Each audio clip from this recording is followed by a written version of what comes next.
안녕하세요. 저는 두 아이 키우며 씩씩하게 살아가고 있는 50대 자영업자입니다.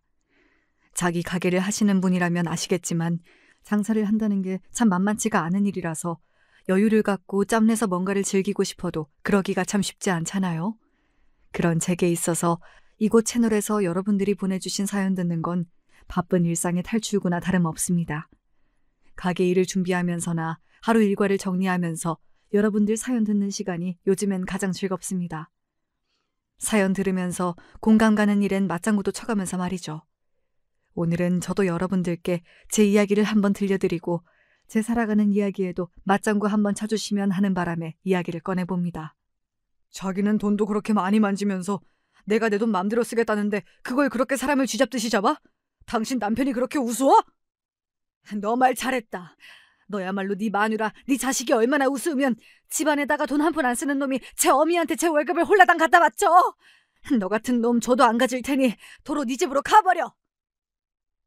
네, 장가까지 든 놈이 제 엄마 치마폭에서 벗어나질 못하고 정작 제 가정은 등한시했던 못나기 짝이 없는 남편이라는 작자 이야기입니다. 제 이야기 들어주시고 저 못난 놈한테 욕이나 한마디씩 시원하게 해주시겠어요? 저는 남편과 만나기 전 이른 나이부터 장사를 시작했습니다. 집안 형편은 고만고만했으나 공부에 크게 뜻이 있는 편이 아니었고 그럴 것 같으면 굳이 대학 등록금으로 비싼 돈 날리느니 일찌감치 제 적성 찾아 얼른 돈을 벌고 싶었어요. 그래서 고등학교에서 진로를 결정할 시기가 되자 부모님을 모셔놓고는 폭탄 선언을 했습니다. 엄마, 아버지, 아무리 생각해도 대학은 제 길이 아닌 것 같아요. 그래서 결심했어요. 저 졸업하면 바로 장사를 해볼까 해요. 무대뽀로 거침없이 밀어붙이는 제 말에 부모님이 당황스러워하셨습니다. 아니, 너 장사가 얼마나 힘든 줄이나 알아? 너 장사하려면 초기 자본금도 있어야 하는데 겨우 고등학교 졸업하고 너 혼자 뭘 어쩌겠다고? 그래, 윤미야. 네가 아직 어려서 그러는데 장사가 쉬운 일이 아니야. 그냥 적당히 성적 맞춰 대학 가서 취업하고 몇 년 일 좀 하다 시집가면 딱 좋을 텐데. 그러나 제가 대학에 뜻이 없는 거였지 꿈이 없는 건 아니었습니다. 세상 모든 사람들이 다 대학을 가야만 꿈을 이룰 수 있는 것도 아닌데 대학에서 딱히 배우고 싶은 게 있는 것도 아니었던 제가 고만고만한 대학에 가라는 말이 귀에 들어올 리 없었습니다. 몇 년 일하다 시집 가라는 말도 듣기 싫었어요. 때 되면 언젠가 좋은 사람 만나 결혼하게 되리라 막연히 생각하긴 했으나 그때는 나이도 어릴 때였고 저도 제가 좋아하는 일 하면서 제 존재 가치를 인정받고 싶었습니다. 학교 다니면서 이것저것 아르바이트도 해봤지만 역시 저는 사람 응대하면서 손님마다 잘 맞는 물건을 골라주고 판매하는 게 제일 재밌더라고요. 사람이 가장 재밌는 일을 하면서 살아야 일도 오래 할 수 있지 않겠어요? 저 쉽게 생각하고 말씀드리는 거 아니에요. 반드시 성공하는 모습 보여드릴 테니까 저 좀 도와주세요. 얼굴에 철판 딱 깔고 도와달라고 하는 저를 보는 부모님 표정이 황당하기 짝이 없다고 말씀하시는 것 같았으나 자식 이기는 부모는 없는 법인지 결국 부모님께서는 제 편을 들어주셨습니다. 사실 저 대학 보내시겠다고 두 분이 저 어릴 적부터 등록금 통장을 만들어 두셨다는 걸 알고 있었거든요. 그러니까 제 입장에서도 믿는 구석이 있어서 내지른 말이었던 거죠. 그렇게 저는 본래 제 등록금으로 마련되었던 돈을 초기 자본금으로 삼아 20살 아무것도 모르는 철없는 나이에 처음으로 제 장사를 시작하게 되었습니다. 처음으로 시작한 장사는 속옷가게였습니다. 지금 같았으면 속옷가게 정도야 다들 아무렇지도 않게 생각할 일이지만 그게 지금으로부터 거의 30년 전의 일이니 세간의 시선이 지금과는 사뭇 달랐지요. 새파랗게 어린 여자애가 속옷가게를 열자 색안경을 끼고 보는 사람들도 많았습니다. 가게 문 앞에 떡하니 여자 속옷가게라고 대문짝만하게 표시를 해두었는데도 불구하고 괜히 들어와서는 제게 희롱을 일삼으려 드는 나이 먹은 아저씨들도 적지 않았습니다. 하지만 저 역시 그리 호락호락한 성격은 아니었기에 그런 인간들이 장사를 방해하려고 들 때마다 눈에 불을 켜고 온 동네에 아주 개망신을 주었지요. 처음에는 저 어린 게 무슨 생각으로 속옷 장사를 시작했나 싶어 경계하던 주변 상인들도 나이답지 않게 당찬 제 모습에 서서히 관심을 가지기 시작했어요. 어린 아가씨가 이런 장사를 한다기에 솔직히 처음에는 장사를 제대로 할 생각이 있나 싶은 생각도 들었는데 물건 거래하는 것도 그렇고 사람 대하는 것도 그렇고 일찌감치 제 적성 잘 찾아왔네. 그러게 말이야. 우리 아들도 아가씨랑 몇 살 차이 안 나는데 아가씨가 어쩌면 이렇게 똑부러졌는지. 그리고 저번에 그 진상놈 쫓아낼 때도 내가 속으로는 얼마나 통쾌했다고. 그놈 그거 2일 때 근처 가게 돌아가며 한 번씩은 다 깽판 놨잖아. 그것도 저 보기 만만한 여자들만 하는 가게만 골라서. 내가 아주 그놈 꼴 보기 싫어서 미칠 지경이었는데 저번에 아가씨한테 개망신 당한 이후로 이쪽에 얼씬도 못하잖아. 아가씨가 우리 상가 복덩이야, 복덩이. 처음에는 주변 상인 텃세도 무시할 수가 없어 자리 잡는 게 쉽지 않았으나 한번 눈도장을 제대로 찍어두니 여기저기서 장사 노하우부터 시작해서 어린 게 혼자 열심히 살아보겠다는 게 기특하다며 식사까지 살뜰히 챙겨주시는 등 자리 잡기가 한결 수월해졌습니다. 낯선 사람에게 낯가리지 않고 변죽 좋게 다가가서 응대하는 거야 원래 제 특기였으니 가게를 차린 지 1년도 채 지나지 않아 순수익이 제법 남게 되었어요. 첫 장사부터 보기 좋게 성공을 거둔 셈이죠. 처음에는 속옷 장사한다고 저를 우습게 보던 남자들도 제 가게 장사가 잘 되는 걸 보자 태도가 돌변하더군요. 제가 직접 겪어보니 남자들도 참 돈 있는 여자 좋아하더라고요. 하지만 제가 어떻게 일궈낸 가게인데 저 성공하는데 아무것도 한 것 없는 놈들이 그저 제가 가진 것에만 눈이 벌게져서 달려드는데 멍청하게 넘어갈 만큼 어리석은 사람은 아니었습니다.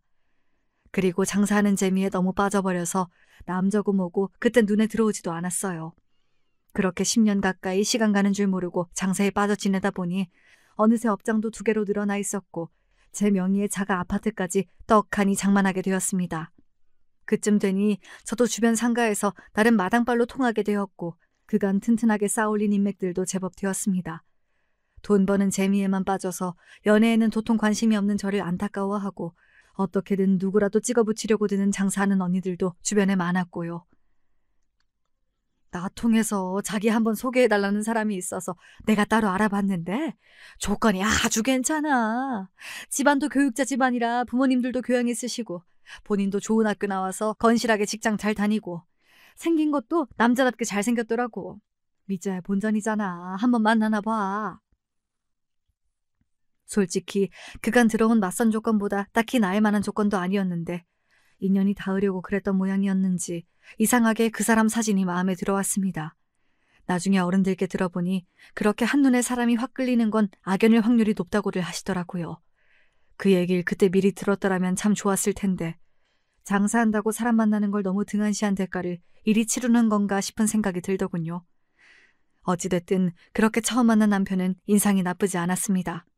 애초에 사진상으로 제 취향에 들어맞아서 고르기도 한 거니까 당연한 일일지도 모르겠죠. 얘기를 나눠보니 속으로야 어떤 생각을 하는지 몰라도 자기 좀 배웠다고 장사하는 사람 무시하는 것 같지도 않고 솔직히 오랜만에 이성을 만나는 거여서 좀 들떠 있어서 객관성을 많이 상실하기도 했어요. 그렇게 한 번 만나고 2번 만나다 보니 어느새 자연스럽게 결혼 이야기까지 오가게 되더군요. 사실 남편도 저도 적은 나이가 아니었으니까요. 지금이야 나이 30이라고 하면 아기나 마찬가지지만 저때 30이라고 하면 벌써 결혼이 한참 늦었다고 부모님께서 발을 동동 구르실 정도였으니까요. 그리고 저도 남편 정도면 결혼하기 나쁘지 않다고 생각했습니다. 그래서 만난 지 6개월도 되지 않아 결혼하자는 남편 말에 덜컥 그러자고 대답해버렸죠. 단 결혼 전에 조건을 단단히 달아두었습니다. 저는 결혼한다고 하던 일 접거나 그럴 생각 추호도 없어요. 결혼한다고 남편 말에 찍소리도 못하고 제 사회생활도 맘 편히 못하고 그럴 것 같으면 굳이 결혼을 선택할 이유 없다고 생각해요. 경제적인 건 역시 마찬가지예요.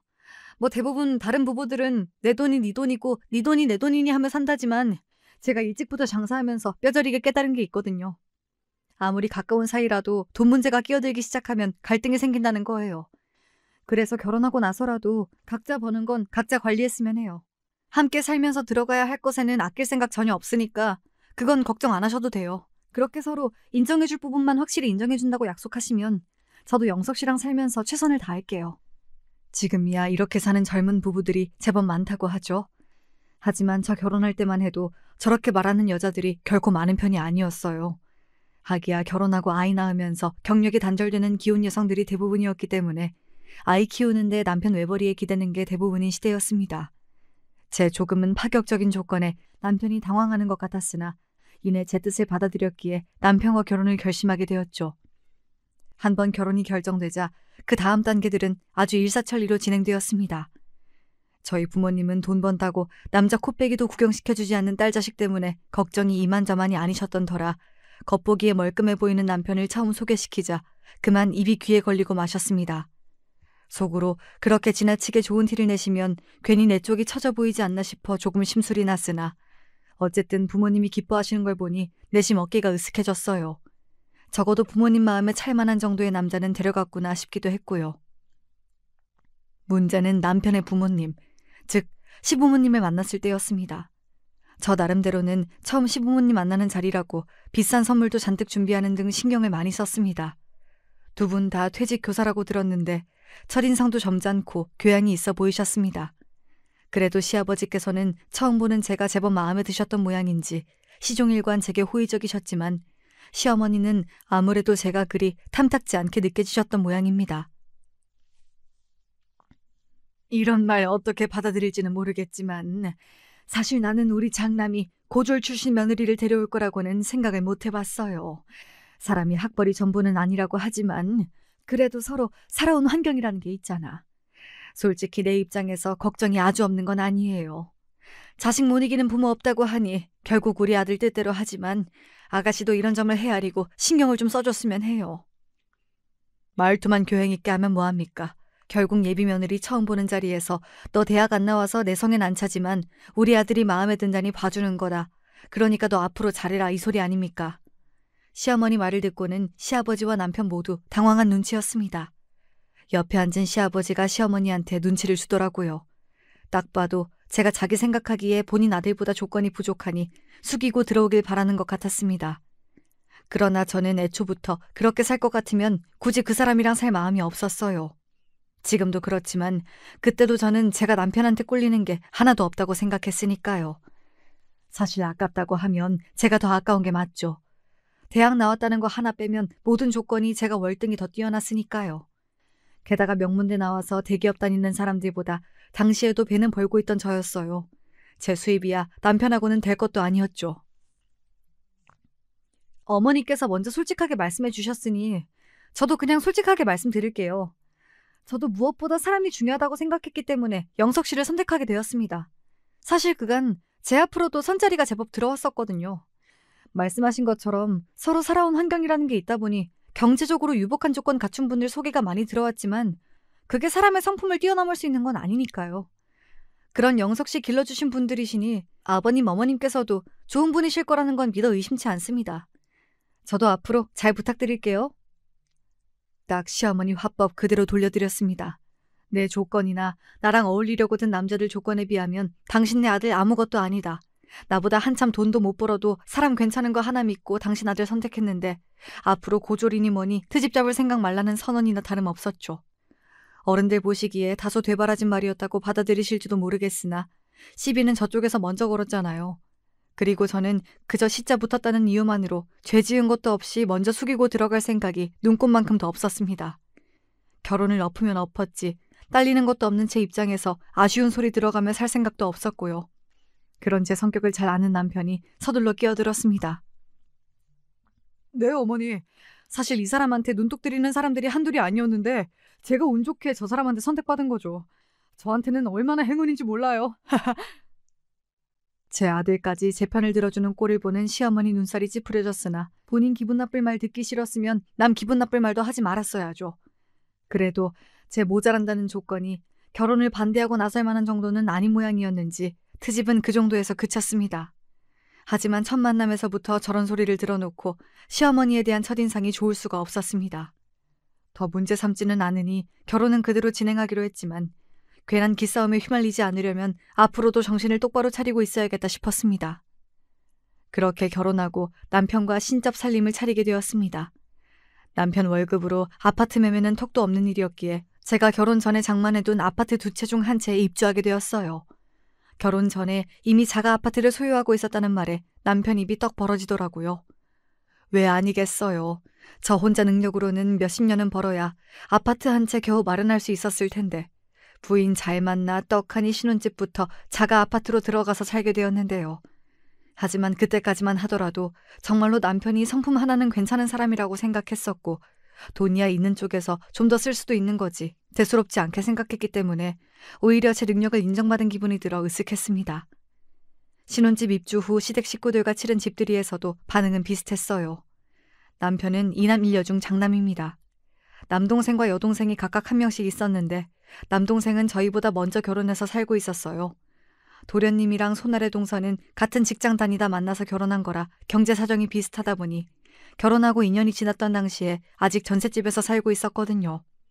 거기다 동서가 임신을 하면서 직장까지 그만두게 되어 도련님 혼자 일을 하고 있었습니다. 사실 그게 그 당시 일반적인 가정의 모습이었죠. 하지만 제 처덕을 보는 형을 보니 도련님도 내심 부러웠던 모양입니다. 형수님 정말 대단하시네요. 가게가 2개나 된다는 말은 들었지만 그동안 정말 열심히 사셨나 봐요. 젊은 나이에 이렇게나 성공을 하시고. 다른 분들 열심히 사시는 것처럼 저도 그저 열심히만 산 거죠 뭐. 성공은 도련님이 더 성공하셨죠. 저렇게 아리따운 동서가 소중한 아이까지 가졌는데 그것보다 더한 성공이 또 어디 있겠어요. 도련님과 동서 조건은 비슷했지만 그 생각은 않고 제 형이랑 자기 처지를 비교하다 보면 괜히 엉뚱하게 동서에게 불똥이 튀지는 않을까 염려되어 불어 또 동서를 추켜 세웠습니다. 타고난 성품이 얌전하고 착한 동서가 제 칭찬에 얼굴이 발갛게 물들었습니다. 그렇게 대충 분위기를 무마하려는데 집에 들어올 때부터 입을 벌리고 구경에 여념이 없던 신우이가 눈치 없이 말했습니다. 에이 언니! 그래도 그게 그거랑 비교할 건 아니죠. 우리 오빠 진짜 땡 잡았네. 어디서 언니같이 능력 있는 여자를 만났대? 아 나도 이런 집 가진 남자한테 시집 가고 싶다. 철딱서니 없는 신우이 말에 시어머니 눈초리가 곱지 않더군요. 아직까지도 제게 고분고분하지 않은 며느리에게 앙금이 남아있다는 건 알고 있었으나 크게 신경 쓰진 않았습니다. 가진 게 많은 쪽은 누가 봐도 제 쪽이니 아쉬워도 저쪽이 아쉬워야지 제가 아쉬운 입장은 아니었으니까요. 그렇게 시어머니와 대면대면하게 지내는 와중에도 다른 시댁 식구들과는 원만한 관계를 유지했습니다. 특히 동서와 신우이와는 더 잘 어울리면서 이것저것 잘해준 덕에 시어머니가 내심 부러워하는 것도 알고 있었어요. 하지만 먼저 다가오기에는 당신 자존심이 허락을 안 하는 모양이었습니다. 뭐 저하고 잘 지내지 않아봤자 당신만 손해이신걸요. 그러는 동안에도 사업은 무럭무럭 성장하여 드디어 3번째 속옷 가게를 오픈하기에 이르렀습니다. 살면서 장사만큼 내가 노력한 대로 돌려받은 일이 없기에 오롯한 내 것이 하나도 생긴 것에 자부심을 느꼈습니다. 새 가게 개업식에 저를 축하하러 와주신 친정 식구들 표정이 마치 본인 일보다도 더 기뻐하시는 것 같아 행복했어요. 그런 저희 부모님을 보는 시부모님 표정에도 부러움이 얼핏 엿보였습니다. 다른 것도 아니고 품위 없게 속옷 가게가 뭐냐며 몰래 저를 헐뜯던 걸 엿들은 적이 있었기에 시어머니의 부러워하는 표정에 솔직히 어이가 좀 없긴 했지만 어찌되었든 좋은 자리였습니다. 남편과는 결혼 전 약속대로 여전히 서로 수입을 따로 관리했습니다. 초반에는 군말 없이 제 뜻에 따르던 남편이 슬슬 제 돈이 욕심이 나는 모양인지 이렇게 말하더군요. 우리가 처음에 그렇게 약속을 하고 시작하긴 했지만 사실 같이 사는데 내 거, 네 거 구분이 이제 별 의미가 없지 않겠어? 속이 빤히 보이는 말에 기분이 상하더라고요. 제가 뭐 때문에 결혼을 결심했는데요. 제 재산 탐내는 사람 같았으면 남편보다 조건이 월등히 뛰어났던 사람들이 줄을 섰었습니다. 이 문제만큼은 제가 양보할 생각이 전혀 없었기에 저는 단호하게 말했습니다.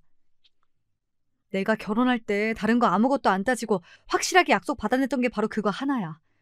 그러고 나서 결혼할 때에도 내가 당신 집안이나 우리 함께 사는데 뭐 하나 아낀 게 있어? 이 집도 그렇고 나 서로 수입 관리 따로 한다고 해서 결코 우리 사는데 소홀했던 적 단 한 번도 없었다고 생각해. 그건 당신도 분명 인정할 수밖에 없는 부분이고 이렇게 말이 나오기 시작하는 것부터가 갈등의 단초가 될 수 있는 거야. 난 그런 불상사를 피하고 싶었던 거고 처음에 단단히 약속해줬던 것처럼 그 약속은 우리 사는 동안 끝까지 지켜줬으면 좋겠어.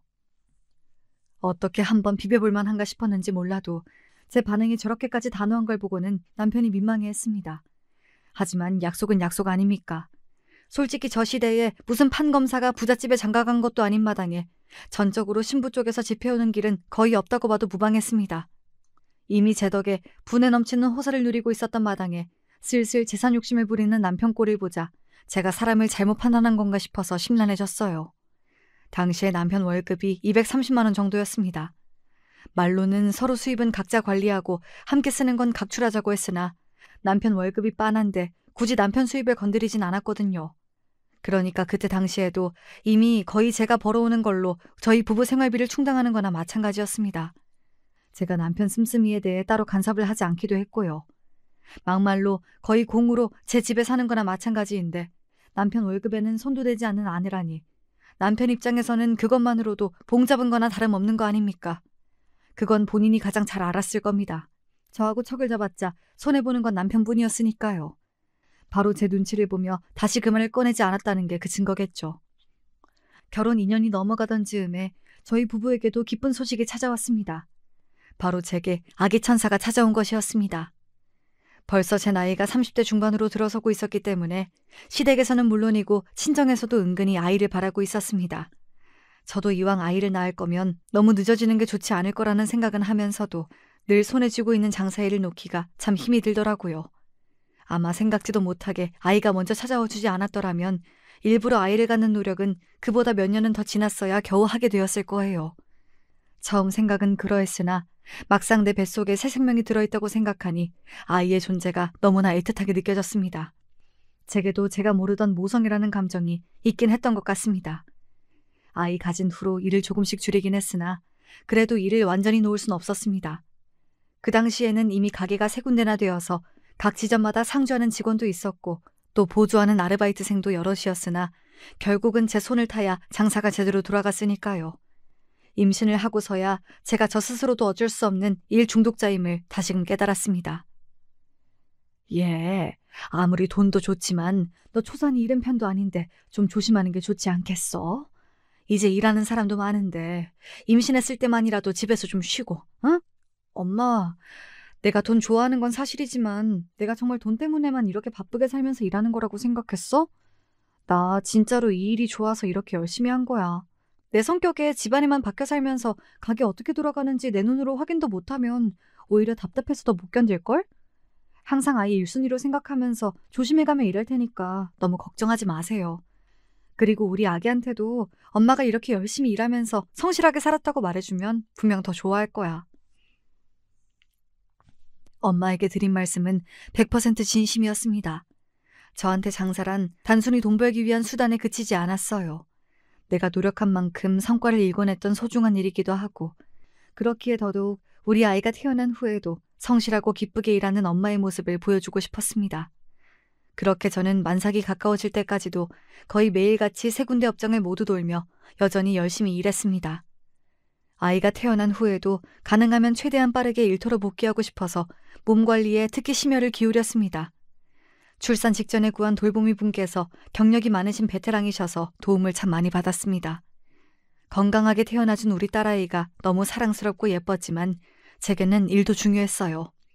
친정엄마는 혹여 제 몸이 축날까봐 그리고 시어머니는 제 손녀나 제대로 키우길 바라는 각자 다른 속내이긴 했으나 저를 좀 더 집에 머무르게 하고 싶다는 생각에서는 일치를 보았지요. 하지만 제 고집을 꺾기에는 역부족이었습니다. 움직일 수 있는데 억지로 집에 있는 것 자체가 저 같은 사람한텐 더 안 좋아요. 아이 낳고 회복하느라 벌써 시간을 너무 많이 쓰기도 했고요. 아휴, 그래. 언제 네가 네 고집 꺾고 나한테 져준 적이 있었다니? 내가 참 새삼스러운 소리를 했다. 너도 딱 너 같은 딸 키워봐야 돼. 나는 너한테 두 손 두 발 다 들었어. 아니 그래도 애가 아직 젖도 안 뗐는데 애 엄마가 집 밖을 놔둘겠다고. 같은 여자라도 내 엄마와 시엄마 말은 저렇게나 다릅니다. 언제 한번 살갑게 지내본 적이 없으니 서운할 것도 없는 일이었어요. 그렇게 가게로 복귀하고 나서야 비로소 몸이 쌩쌩하게 돌아가는 기분이었습니다. 저한테는 일이 약이었던가 봐요. 아이 낳고 일에 순조롭게 복귀도 했고 아이도 건강하고 사랑스럽게 잘 자라주고 있었으니 사실 더 바랄 게 없는 일상이었죠. 그럼에도 불구하고 서서히 남편에게 불만이 쌓여가기 시작했습니다. 바로 저와 아이를 대하는 남편의 태도 때문이었습니다. 그동안에야 식구라도 달랑 저희 둘뿐이기도 했고 제가 남편보다 훨씬 더 많이 버니까 그러려니 했습니다마는 남편은 아이가 태어났는데도 여전히 제 지갑을 꽉 닫고 있었습니다. 당신, 우리 예원이 태어나고 아기 신발 하나 안 사준 거 알아? 집에 신발이 널렸는데 무슨 신발 타령이야. 당신이 어련히 고급스럽고 비싼 걸로 장만했겠지. 내가 지금 비단 신발 하나 때문에만 얘기하는 줄 알아? 남들은 자식을 넣으면 가진 걸 다 줘도 아까운 줄을 모른다던데 당신은 어떻게 당신 자식한테까지 이렇게 야박해? 나한테 돈 안 쓰는 것까지야 이해했다지만 예원이는 당신 자식이잖아. 내가 무슨 밖에서 나왔어? 무슨 말을 또 그렇게까지 하고 그래. 부족한 나보다야 해줄 수 있는 거 많은 엄마가 해주는 거 그저 지켜보고 있다는 생각은 안 해? 내가 명색이 가장인데 이러는 내 자존심이라고 어디 멀쩡하겠어? 왜 이렇게 사람 마음 헤아릴 줄을 몰라? 되려 자기가 큰 소리를 뻥뻥 치는 남편을 보며 처음부터 버릇을 잘못 들여도 단단히 잘못 들였다 싶었습니다. 그래도 저는 자식한테는 좀 다를 줄 알았죠. 그리고 처음 했던 약속을 생각해 보더라도 아이 키우는데 당연히 저희 부부 돈이 모두 들어가는 게 맞지 않습니까? 집도 제가 해와 생활비도 제가 번 걸로 충당해 거기다 자식까지 제 돈으로 키워버리면 도대체 남편이 이 집에서 하는 게 뭐가 있단 말입니까? 나한테 인색한 것까지야 별말 않고 참았어. 그래도 자식한텐 그러는 거 아니야. 돈 좀 번다는 걸로 그렇게 자식한테 못할 짓 하는 인간 취급까지 하고 당신이야말로 정말 그러는 거 아니야. 이건 말이 통하지가 않았어요. 차라리 그때라도 멈췄으면 좋았을 것을. 항상 저 아쉬울 것 없다고 당당했던 저였지만 아이가 생기고 나니 그게 쉽지가 않았습니다. 그래도 저 사람이 애 아빠잖아요. 애 아빠도 애 아빠 나름인 건데 그때는 아빠 없이 아이들 키우는 게 아이들에게 있어 가장 커다란 죄라고만 생각했습니다. 그렇게 이도저도 못하고 시간이 흐르다 보니 어느새 둘째까지 낳게 되었네요. 둘째 역시 딸아이였습니다. 친정에서는 첫 아이 때와 마찬가지로 기뻐해 주셨으나 시어머니 반응은 좋지 않았습니다. 손녀라고 뭐 하나 해준 것도 없으면서 은근히 아들을 바랐던 모양이었어요. 저도 제 아이들 한번 살갑게 봐준 적 없으면서 이것저것 바라는 것만 많은 시어머니 비위를 맞춰줄 생각은 코딱지만큼도 없었습니다. 이제 아이가 둘이다 보니 돌보미 분을 고용해 도움을 받고 있어도 손갈 곳이 배는 많아졌습니다.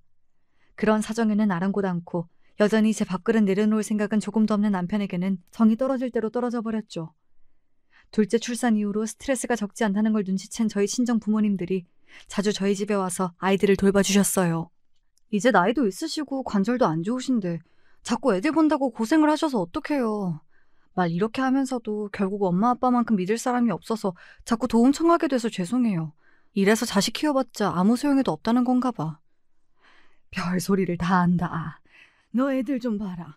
너 지금 그렇게 힘들다고 하면서도 우리 예원이 예지 크는 것만 봐도 사르르 녹는 것 같지 않니?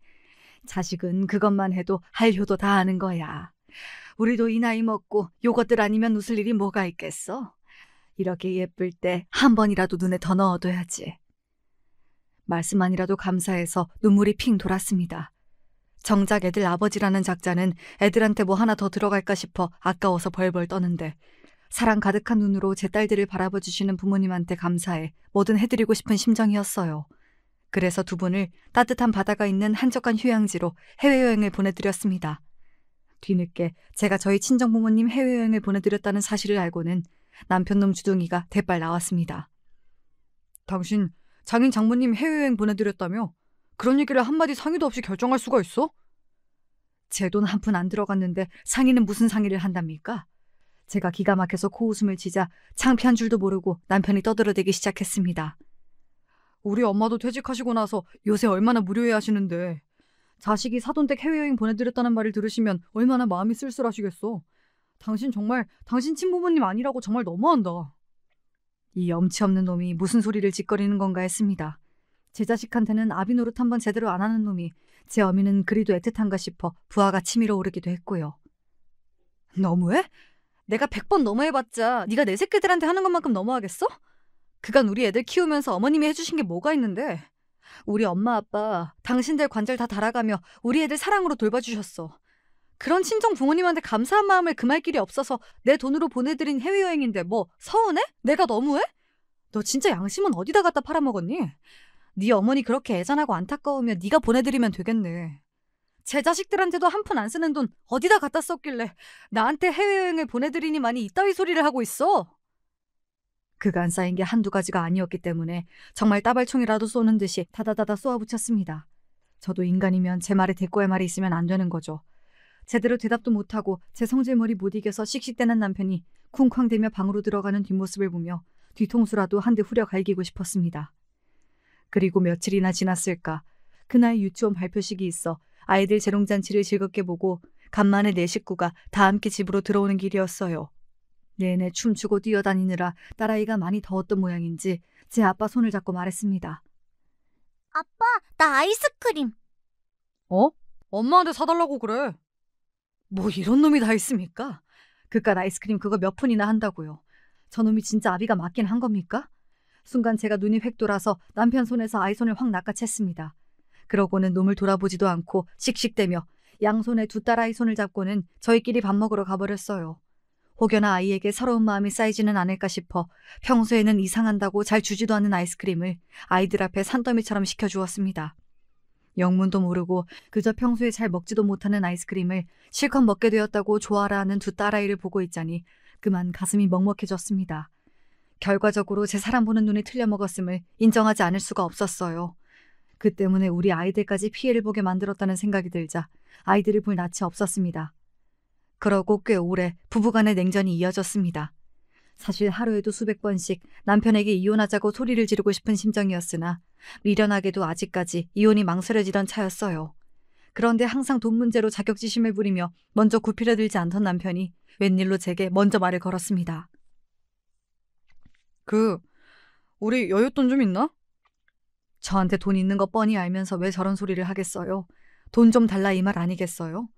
서로 수입은 각자 관리하자고 하긴 했지만 그동안 알게 모르게 남편한테나 시댁한테도 들어간 제 돈이 결코 적지 않았습니다.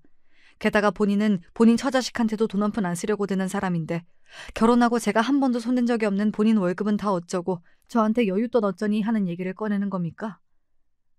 왜? 왜겠어? 쓸 데가 있으니 그렇지. 당신 월급은 어디다 썼는데? 아 진짜! 서로 수입에 관여하지 말자면서 뭘 그런 것까지 물어. 이 인간이 진짜 뻔뻔한 것도 정도 것이지. 나한테 돈 얘기 꺼내는 주제에 왜 돈 달라는 소리 하는 건지는 말하기 싫으니? 도대체 무슨 짓을 하고 돌아다니기에 내가 손도 대본 적 없는 월급까지 부족한 건지 알지도 못하는데 내가 미쳤다고 내 돈을 턱턱 내놔? 치워 그럼. 아쉬워도 제 놈이 아쉽지 제가 아쉽습니까? 뻔뻔하게 짝이 없는 남편 태도에 제가 화를 버럭 내자 그제야 놈이 머뭇거리더니 실토하더군요. 요즘 매달 어머니한테 용돈 드리고 있어. 무슨 용돈을 얼마나 드리기에 월급 받은 게 모자라다는 소리까지 나와? 당시 남편 월급이 300만 원이었어요.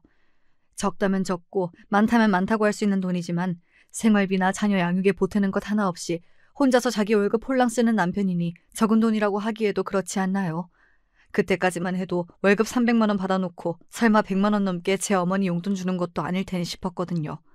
그런데 이어진 남편 말에 제 입이 떡 벌어졌습니다. 120만 원. 이 인간이 지금 뭐라는 겁니까? 그러니까 매달 제 월급의 3분의 1도 넘는 돈을 제 어머니 용돈으로 드린다는 소리였어요. 앞서 언급한 것처럼 시부모님은 두 분 다 퇴직 교사라 퇴직연금도 달마다 따박따박 나오고 있었습니다. 두 분 노후 준비가 이미 다 되어 있는 상황이었다는 겁니다. 그런데 저 과한 용돈은 뭐며 그래서 본인이 드리기로 결정한 거면 그만이지 자기 엄마 용돈 드려서 자기 쓸 돈 부족해졌다고 저한테 손 벌리는 건 또 뭡니까? 그럼 그게 자기가 용돈 드리는 거예요? 제가 용돈 드리는 거지. 당신 진짜 제정신이야? 당신 월급 빤한데 그 돈을 덥석 받는 어머님은 또 뭐야? 도대체 어머님한테 그만한 용돈이 대체 왜 필요한 건데? 이게 다 당신 때문이잖아. 엉뚱하게도 화살이 제게 돌아오자 기가 차다 못해 말문이 턱턱 막혔습니다. 당신이 당신 친정 부모님한테는 매번 이것저것 좋은 거 다 해드리는 것 뻔히 아시는데 우리 엄마가 그동안 얼마나 서운하셨겠어? 게다가 우리 엄마가 평생 집에서 놀고 먹기만 한 사람도 아니고 그 시절에 여자가 교사까지 할 정도면 얼마나 대우받고 사신 분인데 그래서 품위유지 명목으로 좀 드렸다. 왜? 이 미친 인간이 제 모친이 무슨 귀족도 아니고 품위유지비가 도대체 웬 말이랍니까?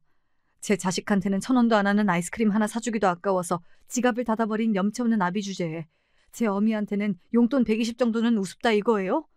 결국 그동안 꾹꾹 눌러 참아왔던 제 울분이 그만 화라산처럼 터져버렸습니다. 네가 진짜 정신이 나가도 단단히 나갔구나. 네 새끼 입에는 뭐라도 하나 더 들어갈까 싶어 벌벌 떠는 주제에 네 어미한테는 월급 봉투를 갖다 바쳐도 아깝지 않던? 도대체 네 놈은 나랑 결혼을 왜 한 거야? 그렇게 자식한테 인색하게 굴 거면서 왜 나랑 애는 낳고 살아? 그냥 네 어미 치맛자락 속에 판붙어 살지. 말 함부로 하지 마. 당신이 당신 부모만 귀한 줄 아니까 내 부모 내가 챙기는 거잖아. 아이고 누가 들으면 세상 둘도 없는 효자인 줄 알겠네. 그리고 부모는 무슨 너 나랑 사이좋게 잘 지내는 아버님은 신경도 안 쓰면서 네 엄마한테만 절절 매는 거 내가 모를 줄 알아? 이 답없는 마마보이야. 너 같은 놈은 평생 독소 공방하면서 살았어야 하는데 내가 아주 잘못 걸렸다. 잘못 걸렸어. 내가 내 돈 가지고 내 엄마한테 쓴다는데 네가 무슨 상관이야?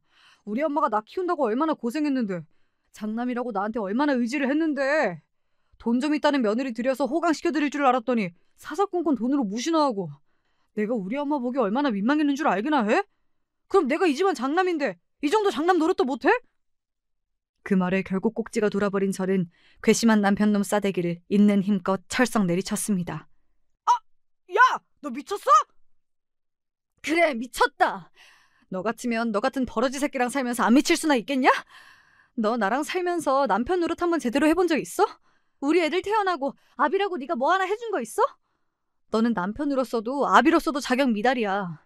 너랑 사는 내내 너는 우리 가족한테 없으니만 못한 놈이었다고. 그런데 제 어미한테는 제 월급을 그리 턱턱 가져다 바쳐?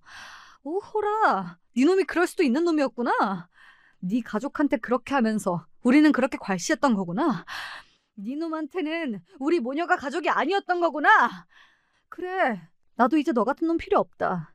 네 엄마가 그리 좋으면 가서 네 엄마나 챙겨. 빈대같이 우리 집에 빌붙어 있지 말고 가서 네 엄마 젖이나 먹으라고. 눈에 핏대까지 올리고 고래고래 정신 나간 여자처럼 소리를 지르는 저를 보고 남편이 놀라서 질려버렸습니다. 제 딴엔 이번에도 저를 살살 구슬려서 어떻게 돈 나올 구멍을 만들어 볼 속셈이었을 텐데 제가 당장이라도 자기를 내쫓을 기세로 난리를 치자 남편도 당황했던 거겠죠. 아무리 나한테 평소에 서운한 게 있다 해도 그렇지 어떻게 나는 우리 엄마한테 그런 모욕을 줘? 당신 정말 너무한다. 너무한 건 네 놈이 우리 모녀 곁에 살아 숨쉬는 게 너무한 거야. 넌 나랑 이혼이야. 너같이 거지 같은 놈을 내가 10년이나 데리고 살아줬다니. 호구도 이런 호구가 없지. 이 지긋지긋하고 구질구질한 결혼 생활 이제 제발 좀 끝내자. 너 좋을 대로 풀어줄 테니 너 죽고 못 사는 네 엄마랑 서로 부둥부둥 끌어안고 잘 살아라. 그 말을 끝으로 안방에 들어가 손에 집히는 대로 남편 옷을 끄집어내서 현관문 밖으로 집어던지기 시작했습니다. 남편이 허둥지둥 제 옷가지를 주워가며 새된 목소리로 소리쳤습니다. 이게 무슨 짓이야? 정말 나랑 이혼이라도 하겠다는 거야? 우리가 애가 둘인데 이혼은 무슨 놈의 이혼이야? 당신 제발 진정 좀 해. 어차피 네 놈이 있으나 없으나 내 자식 키우는데 개미 눈곱만큼도 기여 안 하는 건 똑같은데 지금도 난 싱글맘이나 마찬가지야. 그럴 것 같으면 내가 미쳤다고 너같이 무능한 짐짝을 달고 살겠어? 난 지금이라도 내 갈 길 가야겠으니 네 놈도 그거 주워다 네 집으로 꺼져. 여기가 내 집인데 어디로 가라는 거야? 이 집에 10원 한 장 안 넣어놓은 놈 주제 주둥이만 살아서는 이게 왜 네 놈 집이야? 이거 내 집이야! 당장 내 집에서 나가! 그렇게 아파트 복도에서 허겁지겁 제 옷가지를 줍고 있는 남편 놈을 뒤로하고 현관문을 쾅 닫아버렸습니다. 놈이 기겁을 하고 문 열어달라며 현관문을 쿵쿵 두드렸으나 한번 마음먹은 이상 제 결심은 결코 흔들리지 않았습니다. 내 결혼이 저 배은망덕한 놈의 황당한 짓거리로 일이 끝나버리다니. 그동안 참고 살아온 세월이 한이 맺혀 그 자리에 주저앉아 엉엉 울었어요. 한참을 울다 보니 결국 남편이 포기하고 시댁으로 간 건지 어쩐 건지 사방이 고요했습니다. 저는 그 길로 이혼 변호사를 찾았습니다. 그것도 남편 놈이 감히 이혼 소송을 걸 생각조차 할 수 없도록 이혼 전문 대형 로펌에 잘나가는 변호사를 둘이나 동시에 선임하면서 말이죠. 사실 그간 남편 행태가 무책임하고 괘씸하기 짝이 없었으나 그래도 대부분의 유책 사유인 바람을 피거나 한 건 아니었기에 혹시나 제게 불리한 점이 있지 않을까 불안했거든요. 특히나 놈이 그동안 제대로 아껴주지도 않았던 제 아이들을 볼모로 이혼 소송에 이용하는 것만큼은 결단코 두고 볼 수 없었습니다. 하지만 이혼 변호사 말이 남편이 혼인 기간 내내 가족에 대한 부양 의무를 단 한 번도 이행하지 않다시피 한 점이 이혼 사유로 충분하다고 하더군요. 더구나 자녀가 태어난 이후에도 그런 태도를 고수했던 것이 제게 아주 유리하게 작용할 거라고요. 그리하여 그 근거로 제시할 증거자료를 만들기 위해 그간 제가 저희 집 생활비로 사용한 카드 내역과 통장 거래 내역 등을 뽑아보니 애초에 이 가정은 저 혼자만의 노력으로 간신히 유지된 가정이라는 것이 더욱 적나라하게 느껴지더군요. 남편 놈이야 돈 있는 마누라 만나 공으로 결혼 생활하고 자식까지 본 거죠. 도대체 뭐 때문에 저런 놈이랑 아득바득 살겠다고 내 인생을 갈아 넣었을까 싶어 서글퍼질 지경이었습니다. 그렇게 완성된 합의 이혼 서류가 시댁에 당도한 바로 그날 온 시댁 식구들이 저희 집으로 쫓아왔습니다. 여보, 내가 잘못했어. 내가 당신이랑 우리 애들 없이 어떻게 살라고. 내가 그동안 당신한테 너무 소홀했지? 이제 다시는 그런 짓 안 할 테니까 제발 나한테 한 번만 기회를 줘. 그동안 제 마누라 제 자식들을 그렇게 등한시해놓고는 무슨 염치로 기회를 운운해. 나는 너랑 사는 10년 내내 너한테 기회를 줬는데 이제 네 얼굴만 봐도 신물이 올라올 것 같아. 어차피 남편 노릇 나비 노릇 안 하고 산 인생이었는데 별반 달라질 것도 없지 않아? 우리 없이 못 산다는 소리는 진짜 역겹기까지 하다. 씨알도 안 먹힐 소리 하지 말고 진짜 길바닥에 나 앉게 만들기 전에 이혼 서류에 사인이나 해. 너 어떻게 우리 아들을 이렇게 업신여겨? 돈 좀 번다고 눈에 뵈는 게 없는 거야? 니까짓 게 뭔데? 그러는 어머니는 뭐 된다고 여기까지 쪼르르 쫓아와서 훈계질이세요? 아직도 어머님이 선생이라도 된 것 같아요? 선생식이나 하셨다는 양반이 그렇게 낯짝 두꺼운 짓거리를 해놓고 며느리 손녀 앞에서 창피한 줄도 모르고. 아버님이랑 아가씨는 어머님이 저 인간 월급을 다달이 3분의 1이 넘도록 꼴꺽한 걸 알고는 계세요? 저한테는 그렇게 돈돈 한다며 괄시하시더니 진짜 돈에 미친 인간은 어머님이셨네요. 그동안 저 돈 잘 번다고 콩고물 좀 안 떨어지나 침 질질 흘렸던 거 내가 모를 줄 알아요? 그래놓고 나랑 내 딸들을 그렇게 무시하고 저 인간 저렇게 덜 떨어지게 만든 거 다 어머님 탓이에요. 그러니 불량품은 어머님이 직접 수거하셔야죠. 그동안의 우라를 토해내듯 쏟아내는 제 말에 염치 없는 모자가 얼굴이 벌개져서 씩씩대더군요. 제 이혼을 말리러 왔다가 제 아들과 아내의 만행을 낱낱이 알게 된 시아버지가 차마 할 말이 없어 입도 떼지 못하고 계셨습니다. 충격에 비틀거리는 시아버지를 부축하고 있던 시누이 역시 마찬가지였어요. 조금의 염치라도 있는 사람이라면 그게 당연한 반응이었습니다. 아버님, 미리 말씀도 없이 이런 일을 벌인 건 죄송합니다. 하지만 지금 들으시면 아셨겠지만 저 인간은 도저히 함께 자식 키우며 살 수 있는 인간이 아니에요. 저도 제 자식들을 지켜야 하지 않겠어요?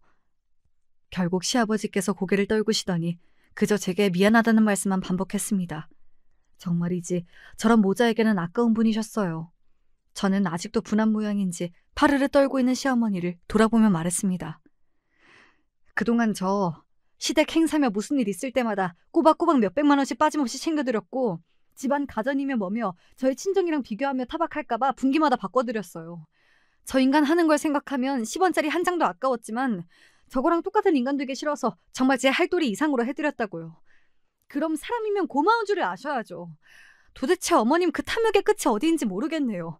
분수도 모르고 욕심만 많은 건 저 사람이 딱 어머님을 닮은 모양이에요. 서로 애틋해서 제 가정도 내팽개치는 모자간이시니 저랑 깔끔히 이혼하고 두 분이서 잘 사시면 되겠습니다. 그렇게 저의 결혼 생활은 완전히 작살이 났습니다. 끝이 아름답진 않았지만 그래도 그동안 맺힌 한을 다 풀어 그런지 후련하긴 하더라고요. 집이고 뭐고 죄다 제 재산이니 이혼하고 남편 손에 남는 건 아무것도 없었습니다. 그동안 신나게 제 월급 저 혼자 다 써제끼고 그나마도 제 모친에게 뜯긴 전 남편은 갈 곳도 없어 시댁으로 들어갔습니다. 그나마 앞으로 나올 월급은 제가 다달이 착실히 양육비로 빼갈 테니 이제야 제 수준에 맞는 생활을 하게 된 거죠. 그동안 아비 노릇 한 적 없는 놈이니 이렇게라도 의무의 일부를 갚게 만들어야죠. 그것도 이혼하고 10년이 지나고 나니 그 치 떨리던 인간들도 정말 남처럼 느껴지네요. 저한테는 친정 식구들과 제 두 딸만이 진정한 가족입니다. 아이들 교육을 위해서라도 이혼은 다시 생각해도 현명했던 결정이라고 생각해요. 원래 제 돈 한 푼은 아까운 줄 알아도 남의 돈은 쉽게 생각하는 게 사람이라지만 제 전남편이라는 사람은 다시 생각해도 참 배려가 없는 인간이었어요. 저라고 결코 쉽게 번 돈이 아니었는데 말이죠. 제 분에 넘치게 씀씀이가 커졌는데 도로 제 분수대로 돌아가게 되었으니 전남편과 전시모 속이 모르긴 몰라도 제법 쓰릴 거예요. 그게 그동안 그들이 저지른 업보이겠거니 싶습니다. 저밖에 모르던 이기적인 전남편과의 이혼 이야기는 여기에서 마무리합니다.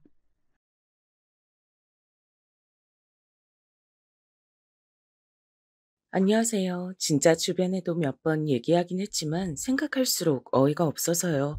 마음껏 여기저기 하소연 좀 하고 싶어서 여기까지 사연을 보내봅니다. 저는 올해 32살이 된 여자이고 학교에서 아이들을 가르치는 일을 하고 있어요. 다들 이 나이쯤 되면 만나는 사람이 있고 흔히들 결혼 생각까지도 하는데요. 저 역시 그렇고 1년 정도 만난 남자친구가 있었어요. 우리 엄마는 워낙 가리지 않는 사람이라 나이 차면 결혼하라는 타입이시고요. 나이가 몇 살이라고? 너보다 2살 위라고? 그럼 딱 좋은 거야. 더 따져보지 말고 그냥 결혼해버려. 엄만 뭐 그렇게 날 쉽게 보내려 그래?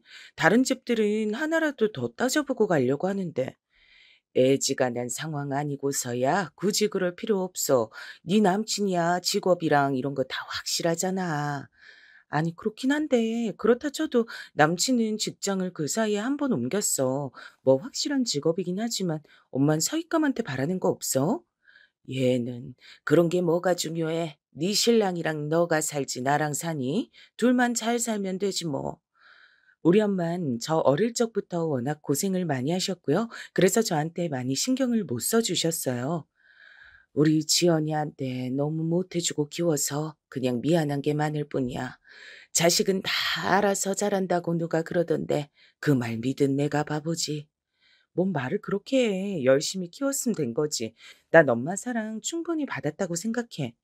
그런 애가 엄마랑 눈을 빤히 못 쳐다보잖아. 눈물이 그렁그렁해가지고. 내가 어린 내 새끼한테 너무 고생을 많이 시킨 거지. 에휴, 일평생 얼마나 산다고. 엄만 확실히 엄청 바빴고요. 집 없는 서름이 너무 커서 정말 저들이고 이사도 많이 다니셨어요. 그래서 집에 아주 한이 많이 맺히셨답니다. 되게 절약하시고 1,000원 한 장 쓰는 것도 눈치 주시던 분이에요. 생각해보면 그렇게까지 안 해도 됐어. 엄만 이제 너만 결혼해서 잘 살면 그만이라고 생각해. 언제 남친 데리고 인사하러 와. 당장 결혼하라고 부담은 안 주고 맛있는 밥이랑 용돈 줘서 보낼 테니까. 참네. 나한테도 용돈 턱턱 안 주면서 남친은 주려고? 그럼 우리 딸내미 남편 될 사람인데 엄마가 잘해 주고 싶어 그렇지. 이렇게 저와 엄마만의 스토리를 생각하면 울컥하기도 하고 하루 종일 말해도 모자랄 거예요. 근데 전 저만 생각해서 몰랐지. 남친도 막상 결혼하려고 하니까 되게 귀한 집 자식이었더라고요. 당연히 그럴 거라고 생각은 했는데 정말 어지간히 귀한 집 아들이 아니었던 거예요. 마음의 준비가 전혀 안 된 저에게 이렇게 말해서 깜짝 놀랐답니다. 우리 외할머니가 지연이 너 보고 싶으시대. 그래서 시간 되면 할머니네 오라고 하시더라고. 엄마랑 같이 한번 갈래? 어? 무슨 말이야 그게. 난 아직 어머니 뵌 적도 없는데 대뜸 할머님을? 야 그건 너무 부담된다. 그치. 나도 말하면서 너한테 좀 미안하긴 했어. 근데 외할머니가 올해 90이 넘으셨거든. 언제 요양원 가실지 몰라서 한 번은 꼭 손주 며느리감 보고 싶다고 하시더라고. 연세가 하긴 그치. 할머니시니까 연세가 많이 드시긴 했겠다. 당연한 얘기를 하면서도 저도 처음엔 거부감을 느꼈다가 묘하게 설득이 되더라고요. 그렇잖아요. 당연히 연세가 많으실 거고 그 와중에 손주 며느리감을 보고 싶어 하신다니 이런 특수한 상황에 이끌려 결국 저는 남편도 아닌 남친 외할머니 댁에 가게 됐어요. 그리고 이때 가는 자리에 예비 시어머니, 그러니까 지금부턴 그냥 어머니라고 부를게요. 이렇게 저까지 셋이서 같이 차를 타고 갔답니다. 그런데 가는 중에 이날 처음 뵀던 어머니는 참 잘 꾸미고 화려한 차림새를 하고 계셨어요. 딱 봐도 누구나 알기 쉬운 명품을 두르고 계셨고 머리나 피부에 되게 공을 들이셨더라고요. 긴장한 저는 뻘쭘해하면서 인사를 드렸어요. 저기요. 어머니 안녕하세요. 창훈 씨한테 많이 듣긴 했지만 정말 미인이시네요. TV에 나오는 중견 탤런트 여배우분 같으세요. 솔직히 완전 이빠른 말은 아니고 정말 잘 꾸미고 피부도 곱고 예쁘시긴 했거든요. 인사치레상 겸사겸사 이렇게 말씀을 드렸는데요. 어머니는 꽤 두도한 편이셨어요. 이게 저를 되게 당황하게 만들었답니다. 어머, 별소리를 다. 지연이라고 했나? 나도 이제 편하게 지연이라고 부를게. 되게 이빠른 말 잘하는 타입이구나. 너무 그렇게 경직되어 있을 거 없어. 나 그렇게 어려운 사람 아니야. 네? 아니, 그런 뜻으로 한 말은 아니고요. 정말 아름다우셔서. 그렇게 한 말이에요. 엄만 왜 사람 무한하게 그렇게 말을 해? 하여간 칭찬을 칭찬으로 못 받는다니까. 이게 다 니네 아빠 때문. 아, 아니다. 이런 소리 할 건 아닌데. 그래, 지연아. 암튼 가면 할머니한테 인사 잘하고 손잡아드리고 오래오래 만수무강하세요. 이렇게 인사드리는 거야. 알았지? 일단 저도 이때 먼정신으로 20분가량 차를 탔는지 모르겠어요. 그러고 도착한 곳은 그냥 평범하기 그지없는 작은 아파트였답니다. 들어가자마자 예비 시 외할머니는 거실 소파 부근에 앉아 계셨어요.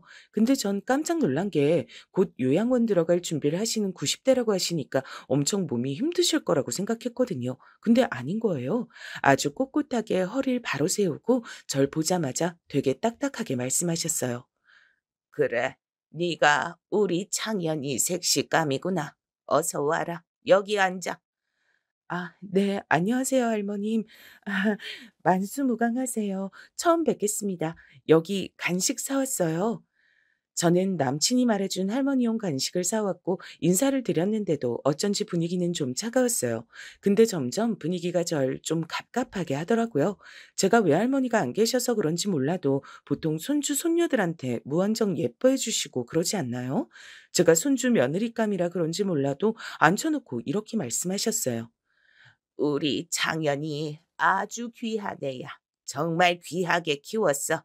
여기 창현이 엄마. 그니까 시어머니 될 사람이 엄청 애지중지하면서 키웠다니까. 저는 그냥 고개를 끄덕이며 잘 알겠다고 말씀드렸는데요. 할머니는 가볍게 넘어가 주지 않으시더군요. 결혼하면 결혼해서 네 시어머니 친정도 돌보고 그렇게 살아야 하는 거야.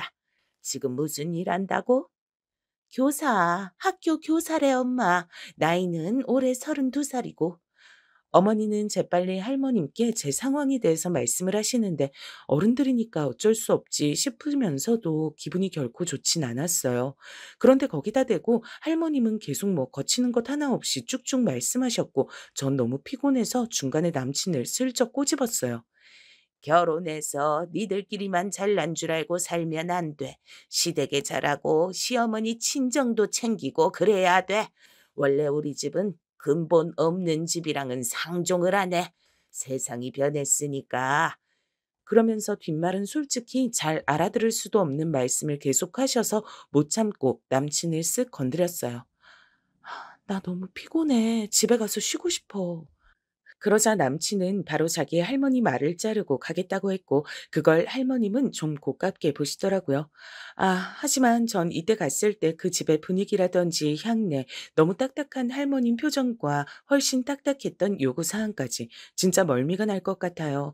다시 떠올려도 몇 가지가 선명하게 기억이 나서 다신 가고 싶지 않네요.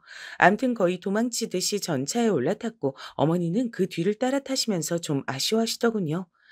엄마가 그거 말고도 할 얘기가 많은데 원 니네들 바쁜 거니? 할머니랑 밥이라도 먹고 가지. 에이, 엄마. 우리 다 일하다가 왔잖아. 너무 피곤해. 어머, 지연이 너도 피곤하니? 창현인 그렇다 치고 지연이 너도 피곤해? 아, 아니요. 근데 제가 내일 일찍 출근을 할 일이 있어서 오늘 좀 서둘러서 들어가긴 해야 해요, 어머니. 너무 아쉽잖아. 이렇게 헤어지기 좀 그런데 그러지 말고 우리 집에서 밥 먹고 갈래? 저는 이때 정말 울 것 같은 표정이 되어 남친을 보았고 가까스로 저희 집에 뛰어내려 그 자리를 피하긴 했어요. 그런데 전 그러고 며칠 뒤에 갑자기 모르는 번호로 연락이 왔는데요. 와, 세상에. 그건 바로 어머니셨어요. 어머, 아, 안녕하세요, 어머니. 제 번호는 어떻게 아, 이게 아니라 창현 씨가 가르쳐 드렸겠네요. 근데 무슨 일이 있으세요? 저번에 그렇게 보낸 게 너무 아쉬워서 그렇지. 우리 집 와서 밥 먹고 가. 온 김에 창현이 아버지 같이 보고 가고 귀한 외동아들 며느리감인데 꼭 집에서 밥 한 끼 먹이고 싶어서 그래. 아, 네, 어머니. 그럼 그렇게 할게요. 언제 들리면 될까요? 전 어찌어찌 약속을 잡았고 어쨌건 결혼 얘기가 나오고 있는 사이니 한 번은 봐야 한다 싶었어요. 근데 제가 너무 이런 부분을 몰라서 그런가 제 동료 교사 언니들은 반대하더라고요. 어머, 뭐야? 나 솔직히 그 시외할머니 댁 갔다는 것도 기절 촉풍했어. 아무리 연세 많으시다지만 뭘 미리 손주 며느리를 불러서 보자 그래? 저도 좀 놀랍긴 했는데 근데 요양원 들어가시고 뭐 사정이 있어서. 그건 어디까지나 지들 사정이지. 거기 할머니 연세 많으신 게 나랑 상관이 있어? 아무리 결혼할 사이라지만 앞날 어떻게 될 줄 알고? 그거 엄연히 엄청 사람 부담 주는 거야. 아, 그쵸. 근데 어떻게 거절할지 모르겠어요. 그걸 왜 자기가 거절해? 이 모든 걸 연결시킬 사람이 멈추게 해야지. 남친은 뭐 한대? 왜 그걸 끌려다니고 있어? 똑같이 일하고 돈 버느라 바쁜 여친한테 너무 부담 주는 거 아니야? 전 이 부분이 너무 부정적이라서 좀 걸러듣고 싶었지만 그래도 마냥 대충 듣긴 좀 그랬어요. 왜냐면 이분이 이혼하신 지 얼마 안 됐거든요. 이제 막 새 시작하려는 신부한테 이런 말하기 싫지만 말이야. 그냥 뭐랄까, 내가 결혼 전에 이렇게 해둘 걸 후회한다는 정도로만 알아둬. 우리 시댁도 그렇게 며느리한테 집착하고 끌고 다녔거든. 아, 힘드셨겠어요, 선생님. 전 지금은 진짜 뭐가 뭔지 모르겠어요. 뭐가 시집살인지. 사실 어머니가 엄청 친절하게 챙겨주시려고 하는데 그 와중에도 어렵고 제가 뭐 실수한 것 같고 그렇거든요. 자긴 아직 젊은데 좀 더 따져보고 결혼해. 요즘 좋은 시어머니들 많던데 왜. 여기서 좋은 시어머니란 자식 장가 보내놓고 얼씬도 안 하고 보려고도 안 하고 자기 삶 멋지게 사는 사람이야. 자기 인생이 만족스럽고 자신 있는데 왜 그렇게 자식한테 집착을 하겠어. 아, 정말 뭐가 뭔지 모르겠네요. 나는 우리 시어머니 때문에 이혼했어. 본인 남편은 내팽개치고 본인 아들이랑 재혼하고 싶으신 분이거든. 그래서 내가 그렇게 얄밉고 못 견디겠는 거야. 안 볼 때마다 몰래 찔러대고 식은 밥 주고 힘든 곳에 굴리고 진짜 못 볼 걸 엄청 겪었어. 여기까지 들으니까 저도 머릿속이 하얘지면서 무섭더라고요. 마치 남자들이 군대 체험 가지고 겁주듯이요. 자기가 그런 일 겪을 거란 건 아니지만 내가 볼 땐 비슷해. 이게 결혼해서 시댁한테 시달려 본 사람들이 받는 느낌이랄까? 촉이 있거든. 딱 그게 느껴져 나는. 아무튼 전 이때 피곤하기도 하고 그냥 마음에 적당히 담아두고 말았는데요. 이후로 시댁에 인사드리러 갔다가 이 선생님 말씀이 계속 생각났어요. 왜냐면 어머니가 진짜 제법 만만치 않은 분이셨거든요. 어 나는 옛날에 창현이 할머니, 그니까 시어머니가 엄청 불러싸서 그거 따라다니는 거 지겨워 죽겠더라고. 그렇게 애 키우는 걸 눈 시뻘겋게 뜨고 옆에서 지켜보고 그랬다. 아주 시댁이라면 내가 학을 떼잖아. 난 시어머니 짓 안 할 거야, 지연아. 걱정 마. 엄마도 참. 근데 시어머니 짓이란 게 별게 따로 있어. 사람마다 느끼는 게 다를 거 아니야. 뭐 별게 있니?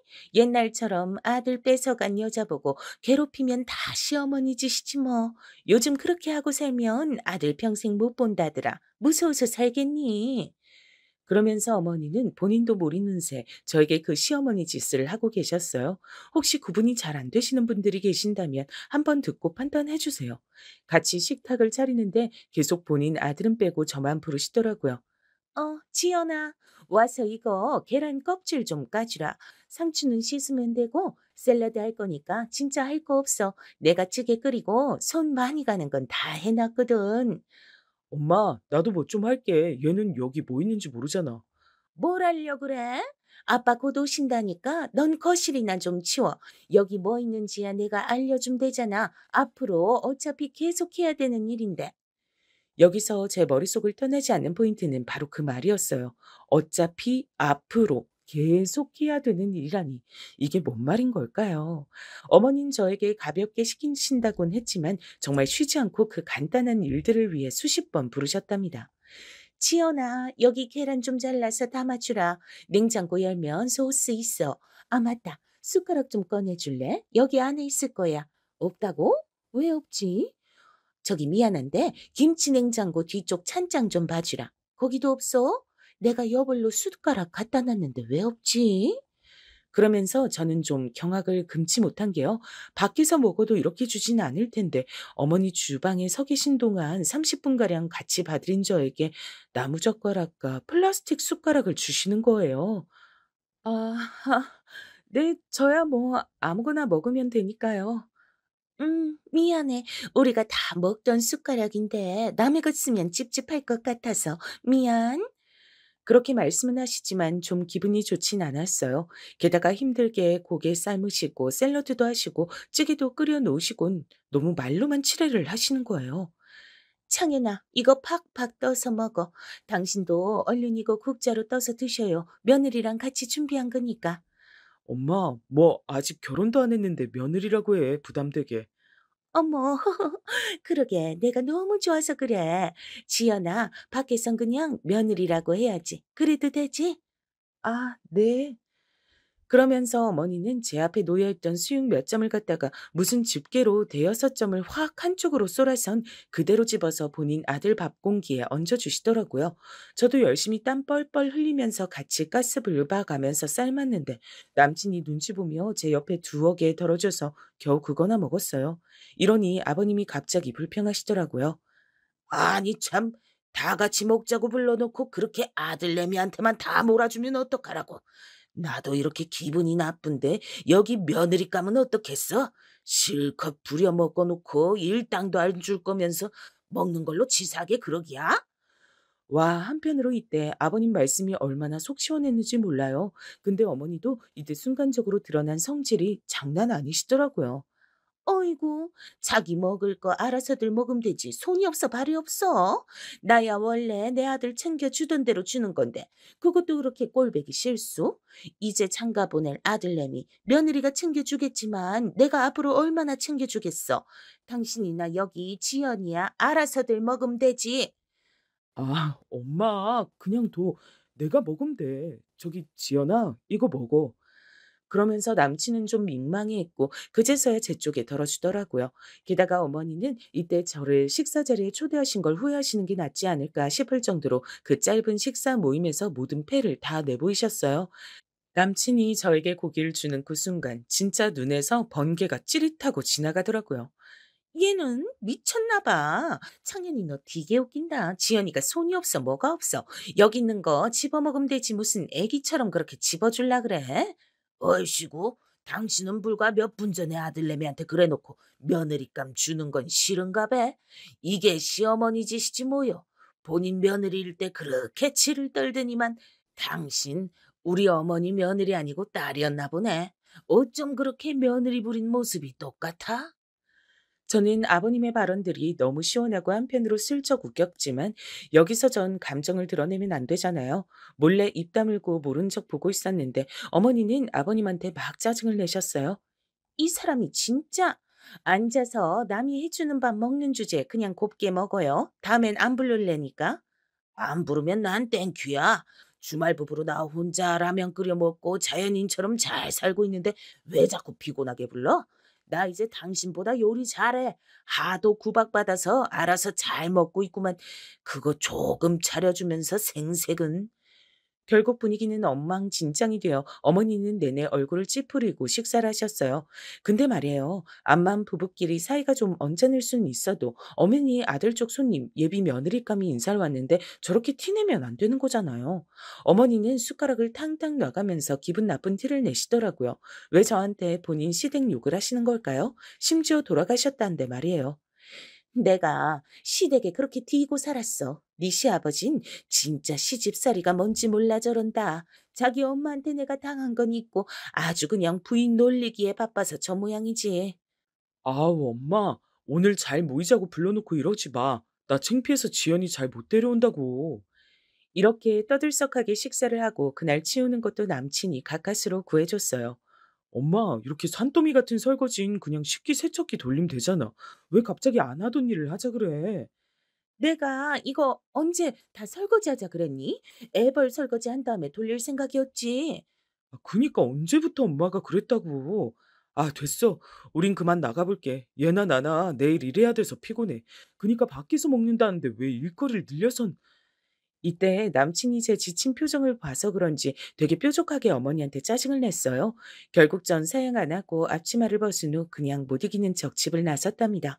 차에 올라타자마자 한숨이 터지면서 겨우 이제 좀 살 것 같더라고요.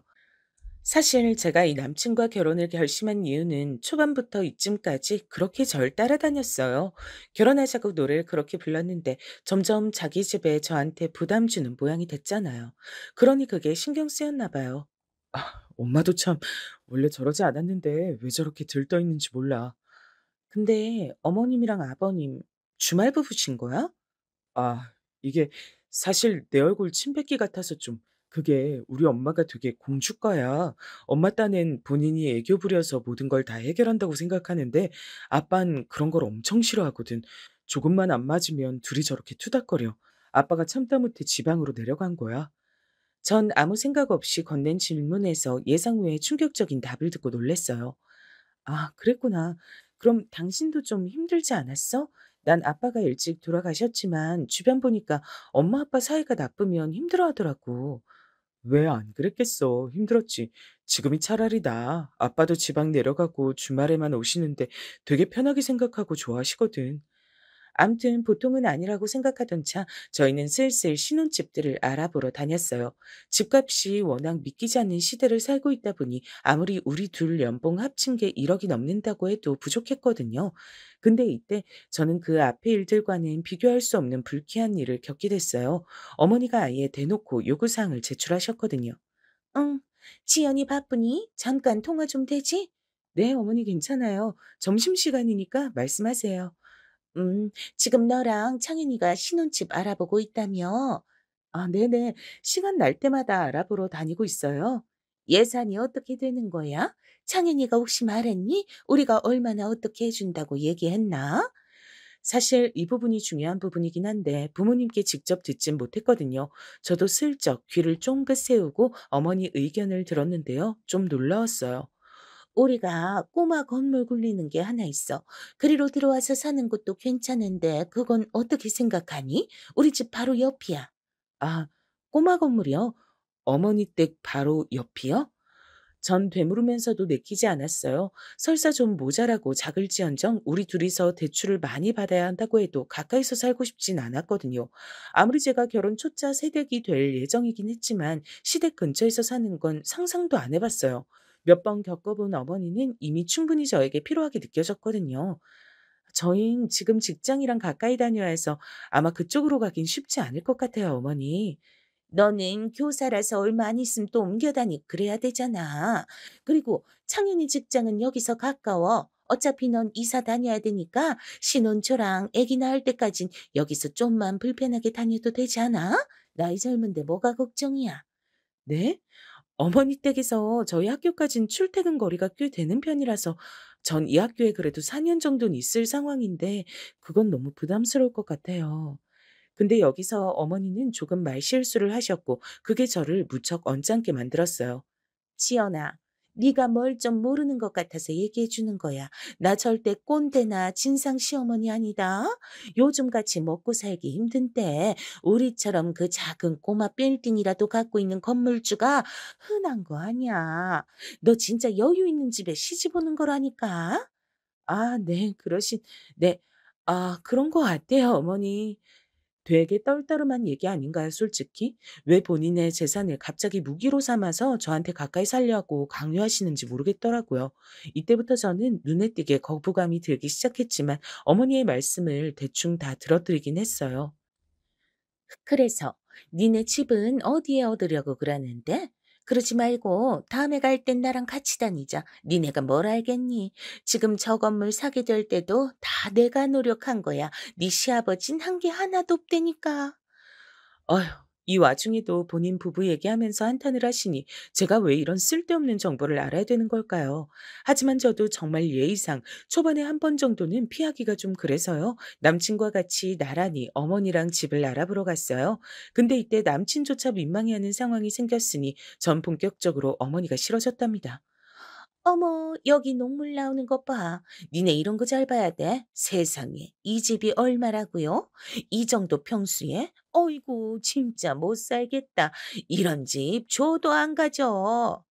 하하, 어머니가 기준이 많이 높으신 편이네. 여기 신혼부부들이 많이 와요. 이 옆집도 어제 계약하고 갔고요. 아이, 진짜? 그 말을 믿으라고요? 이런 집을 내가 쫓아가서 말려야겠네. 이러니 가운데로서 우리도 짐땀을 빼게 됐고 이후로는 저도 부담이 됐어요. 집을 미리 알아보긴 해야 되는데 어머니 모시고 번번이 다니기도 좀 부담되는 것 같아. 우리끼리 알아본다고 말씀드릴게. 내가 말씀드릴게. 아니야. 어머니가 나한테 얘기하신 거니까 이건 확실히 해둘게. 저는 이제 어머니랑 관계에서 제가 직접 전하고 싶은 게 생겼어요. 뭔가 더 끌려다니고 싶지 않았거든요.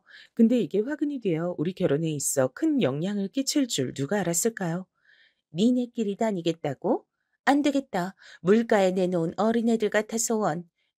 있잖아. 사진이라도 좀 찍어서 보내줘라. 입구부터 해서 하나하나 다 찍어서, 알지? 어머니가 참견하시는 범위는 점점 넓어져만 갔고 이미 우리 안에 들어와 계시는 느낌이었어요. 하나하나 다요, 어머니? 그래, 내가 뭐 다 한 것 때문에 그러겠어? 니들 사기당할까 봐, 손해볼까 봐 그러는 거지. 그래서 어른이랑 같이 다녀야 되는데 말이야. 저는 슬슬 스트레스를 받게 됐고요. 결혼 준비 과정에 대해 엄마에게 띄엄띄엄 말하게 됐어요. 에? 뭔데 그렇게 열심히 따라다닌대? 결혼을 본인이 하는 게 아니잖아. 집도 굳이 왜 시댁 근처에서 살아야 돼? 그 집 안 들어간다 그래. 내가 그렇게 열심히 말했지만 안 받아들이시기로 작정하셨나 봐. 나 너무 답답해, 엄마. 어떡하지? 좀 그렇다. 시어머니 자리가 벌써부터 그렇게 유난이어서 어째? 아직 결혼도 안 했는데 선입견 생기려고 하네. 엄마는 이때부터 좀 안 좋게 보셨고요. 어머니는 갈수록 저한테 연락하는 빈도수가 올라가게 됐어요. 그리고 뭐가 그렇게 서운하신 건지 누가 보면 결혼한 지 이미 한 몇 개월 된 며느리인 줄 알겠어요. 지연아, 지금은 니네가 소꿉놀이 준비하는 기분 들고 좋지만 인생이란 게 그렇지가 않아. 난 니들이 못 해본 경험이랑 고생 다 해보면서 지내왔고 이럴 땐 어른 말 들어야 해. 왜 저번에 마지막으로 다녀온 집은 아직도 사진이 없니? 꼼꼼하게 찍어서 보내라니까. 그거 창현 씨가 찍어둔 거라 본인이 보내겠다고 했어요, 어머니. 제 핸드폰으로 찍은 게 아니라서. 어머, 그럼 바쁜 애 보고 그거 보내라고 한 거야? 그러지 말고 네가 찍었어야지. 창현이가 회사에서 일하랴. 무슨 정신이 있니? 아, 일단은 알겠습니다. 저는 점점 짜증이 나서 이걸로 남친에게 싫은 소리를 자꾸 하게 됐어요. 이 사람도 처음엔 곤란해하더니 불만이 반복되니까 자기도 스트레스를 받더라고요. 자기도 알잖아. 내가 몇 번이나 엄마한테 안 된다고 말하고 뭐라 했던 거. 이 이상 더 뭐라 그래? 엄마 심지어 어제 나한테 우울하다 그러더라. 응? 뭐가? 어머니가 우울하실 일이 뭐가 있어? 엄마 입장에선 그럴 수 있는 거 아니야?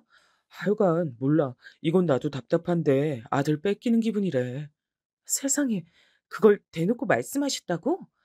남친은 이때 말을 좀 아끼는 분위기였지만 전 이 상황이 얼마나 심각한 사태인지 상견례 때 알게 됐답니다. 어쩌다 상견례까지 분위기가 이어졌는지 저도 기억이 안 나요. 아무래도 결혼한단 말이 나왔으니까 양가 어른들끼리 준비해서 알게 된 거고요. 근데 이게 상견례 하루 전날 예비 시어머니란 사람이 예비 며느리한테 보낼 문자인가요?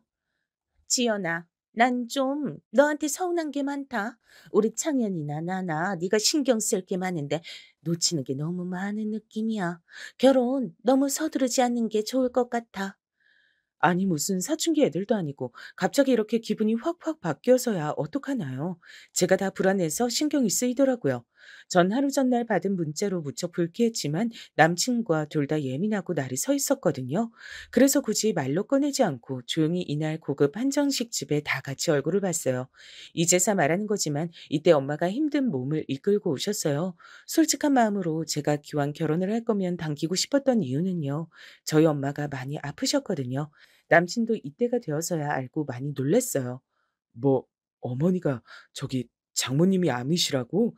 그럼 벌써 항암 치료를 몇 번이나 하신 거야? 그래서 엄마 머리도 밀어둔 상태고 살도 많이 빠져 있어. 얼굴 색도 나쁘고 그래서 화장도 하고 신경 많이 쓰고 간대. 그냥 알아도 모른 척 해줘. 결혼할 사이니까 이것저것 숨기고 싶지 않고 숨길 일도 아니니까 말하는 거야. 어른들께는 굳이 말 안 했으면 좋겠다. 괜히 걱정하시니까. 이렇게 말하면서도 저는 과연 저 시어머니가 어떤 반응을 할지 궁금은 했답니다. 남친도 이때만큼은 너무 불안했어요. 우리 엄마가 또 쓸데없는 말로 폭주하면 안 되는데 그냥 짧게 만나고 헤어지는 게 나을 것 같아. 괜히 코스 요리집 와 가지고 시간만 길어지네. 남친의 이 예감은 적중했어요. 어머니는 초면에 인사하고 물을 한 잔 드시더니 대놓고 이렇게 말씀을 하신 거예요. 우리 지연이가요. 참 예의도 바르고 이뻐요. 근데 요즘 보니까 아주 조금 자기 의견이 생겼더라고요. 글쎄, 저는 그게 그렇게 서운하지 뭐예요. 애들 지 바라보는 거 아직 엄마로서 걱정이 많잖아요. 전 지들 도와주려고 하는데 그렇게 싫다는 거 있죠? 그래요? 그야 뭐 근데 저도 듣고 보니까 느낀 건데 얘네들 30이 넘었잖아요. 둘이서 알아서들 하게 두시는 게 낫죠. 신경 쓰면 우리만 머리 아파요. 이 말에 어머니는 대답이 마음에 안 드셨는지 눈썹을 위로 확 치켜뜨시고는 말씀이 없으셨어요. 근데 엄마가 거기에 이어서 반박을 한 거예요. 솔직히 제가 속상했던 얘기를 엄마한테 다 한 것도 아닌데 엄마는 안 의롭게 쌓아두고 있었던 모양이에요. 예비 사돈께선 며느리감한테 원하는 내용이 좀 있으신가 봐요. 아무튼 저도 날이 날이다 보니까 아주 기분이 좋아서 많이 기대하고 왔어요. 아무쪼록 우리 딸 이쁘게 봐주시면 저야 좋아요.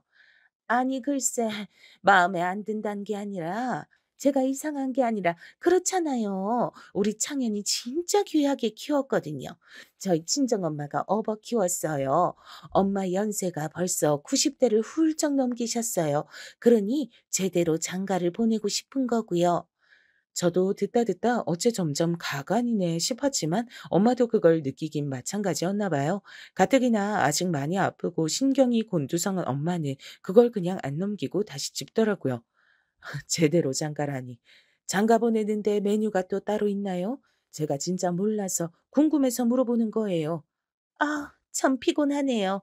보통 다 그렇잖아요. 저만 그런가요? 저도 아들 귀하게 키웠고요. 까놓고 말해서 아들 그냥 보내기 아깝죠. 결혼이 애들 장난도 아니고 얘네들끼리 좋아한다고 그냥 막 보낼 순 없잖아요. 네? 막 보내긴 뭘 보낸단 건지 그렇게 보내는 부모가 어딨나요? 이거 점점 음식 그릇을 나르는 직원들도 이 냉랭한 분위기를 살피기 시작했어요. 거기다가 어머니는 그 전날 보내주신 문자와 일맥상통하는 말을 하시더라고요. 솔직히 저 이때 진짜 따지고 싶을 뻔했는데 겨우 참았어요. 그쵸? 다들 좋은 마음으로 보내는 거잖아요. 우리한테 창현이가 딱 그래요. 외동이고요. 솔직히 집이 좀 기울면 힘들지 않나요?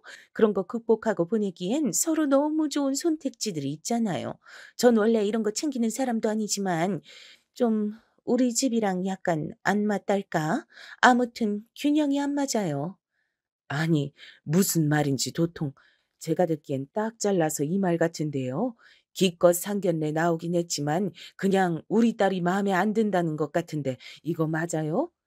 그러자 어머니는 약간 당황하시더니 결국 인정을 하시는 거예요. 이게 뭔가요 대체?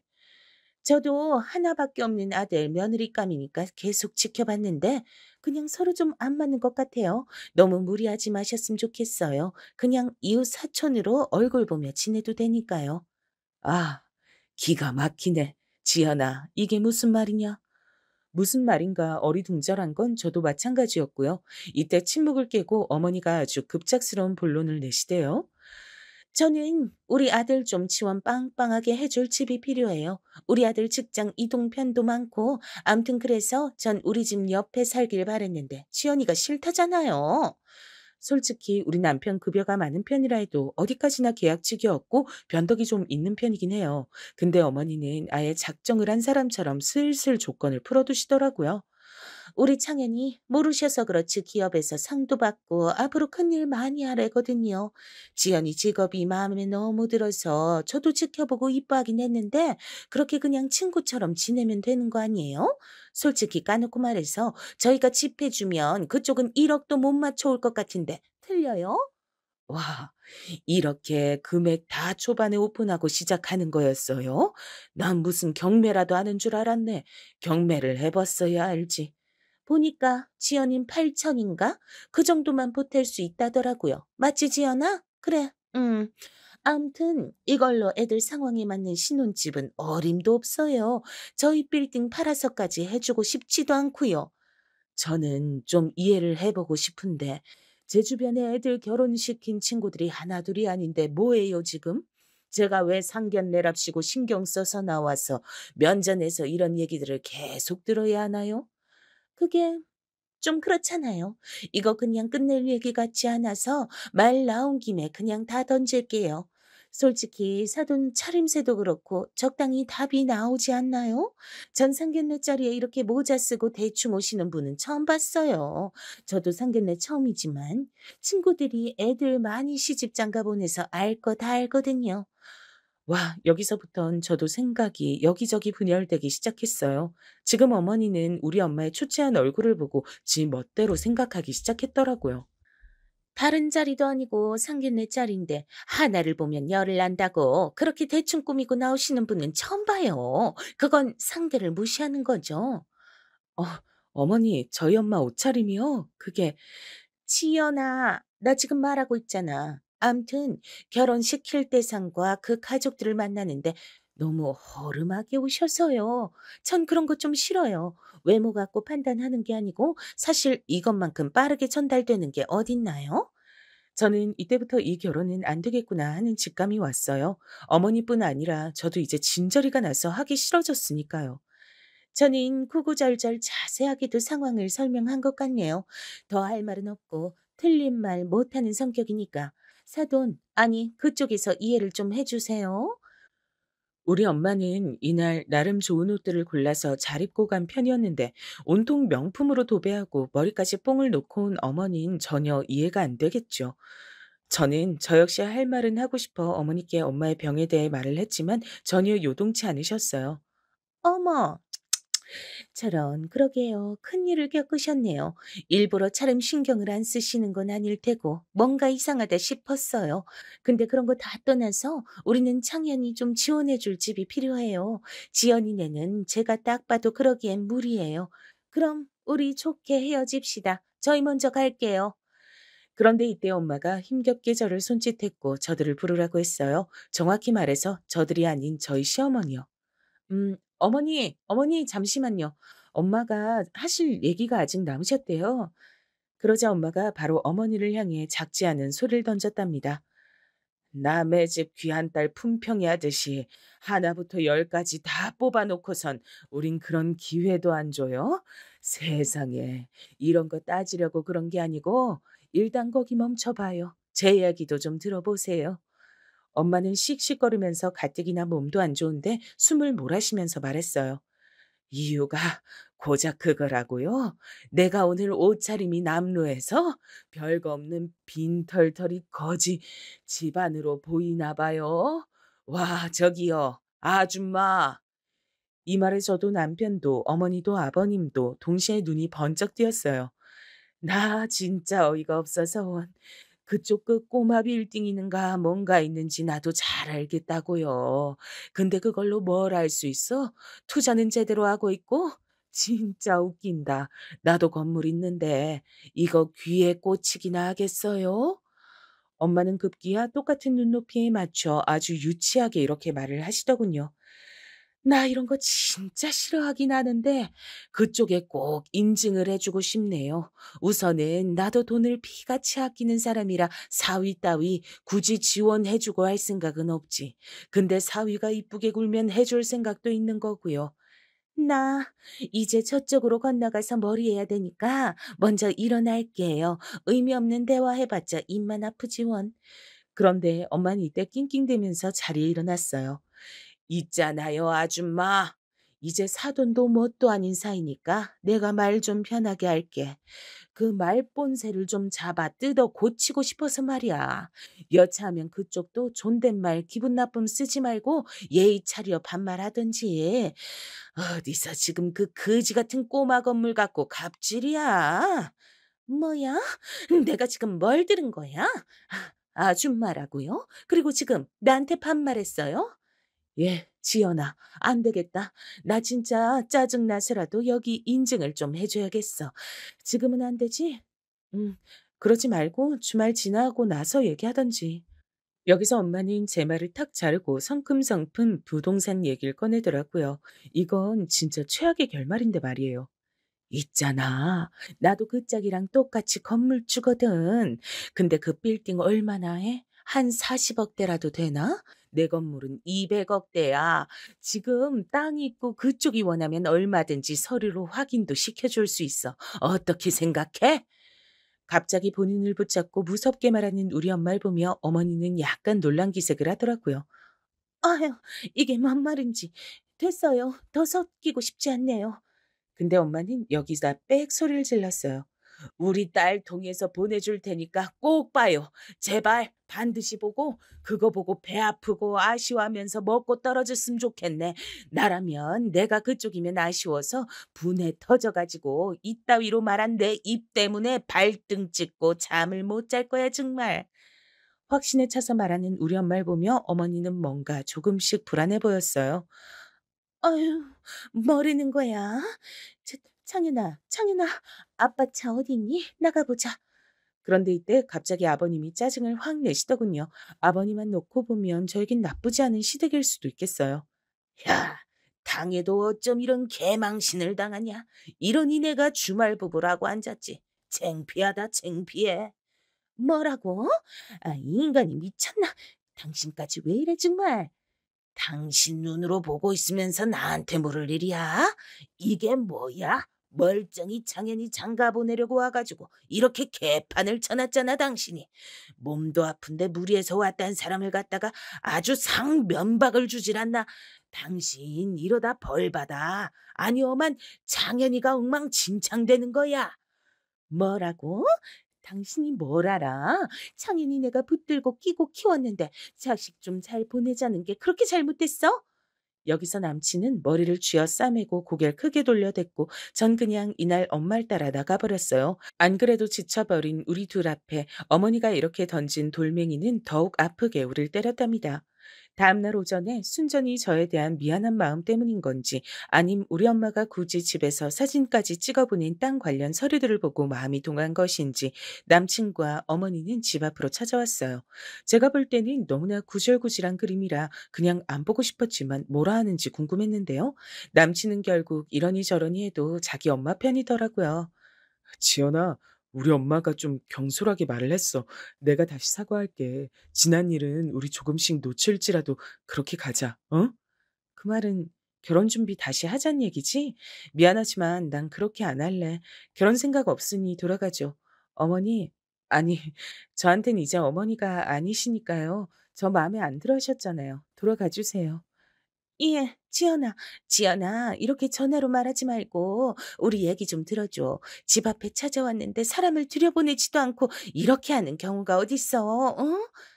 하지만 그러거나 말거나 저는 문 안 열어주고 그들이 밖에서 20분 남짓 기다리는 걸 창밖으로 보고만 있었죠. 결국 지쳐버린 어머니는 투덜대면서 본인 아들 차를 탄 채 그대로 사라졌어요. 뭐 어쩌겠나요? 결혼 상대 중 한 명이라도 싫다고 하면 못하는 거죠. 그러고 이 결혼은 무산됐고 사실상 상견례 직전까지 마음에 드는 집을 못 구한 게 되려 복이 됐네요. 거의 기존 결혼해서 동거 시작한 커플들처럼 우리의 터지를 만들어갈 예정이었거든요. 그랬다면 상견례 무산되고 집도 나누고 어쩌고 하느라 더 골치 아팠을 테니까요. 지금의 저는 그냥 엄마 간호하고 회복을 기다리면서 둘이 당일치기로 가볍게 근처 여행을 다녀오고 있어요. 남편은 그날 뒤로 한 달 가까이 매달렸지만 부모님들끼리 들이받은 거라 희망은 조금도 없었어요. 결국 지쳐서 나가 떨어졌지만 아직까지도 미련 그득한 문자를 보내오네요. 뒤늦게 우리 엄마 건물 서류 보고 어머니가 시키기라도 한 건지 본인의 순수한 마음이 동한 건지 모르지만 저는 이미 정이 다 털리고 또 털렸어요. 어떤 의도인지 생각도 하기 귀찮을 만큼 그쪽에 마음이 없는 거죠. 전 이렇게라도 결혼 시집살이를 조금이나마 체험한 셈이 됐고요. 좌우지간 다신 이런 경험을 하고 싶지 않네요. 멋모르고 결혼하려다가 파혼에 치달았고 나름 얻은 게 많다고 생각해요. 정말이지 결혼은 여러 실이 꼬이고 꼬여 엉키지 않고 잘 맞물려야 가능한 것 같네요. 일찌감치 진상 시어머니와 줏대 없는 남편감을 거를 수 있어 다행이에요. 파혼이란 게 절 딱히 주눅들게 하지 않고 새로운 출구가 되어 주었기에 한동안은 제 인생에 집중해서 살아가 보려고 해요. 엄마는 막상 본인이 너무 심하게 나갔나 약간 걱정은 하시지만 다시 돌아가도 저는 그런 엄마를 지지해주고 싶어요. 진짜 우리 예비 시어머니는 안 될 인간 중 하나였고 저에게 엄마는 너무 소중하니까요. 그럼 여기까지 들어주셔서 감사하고요. 모두 모두 건강하세요.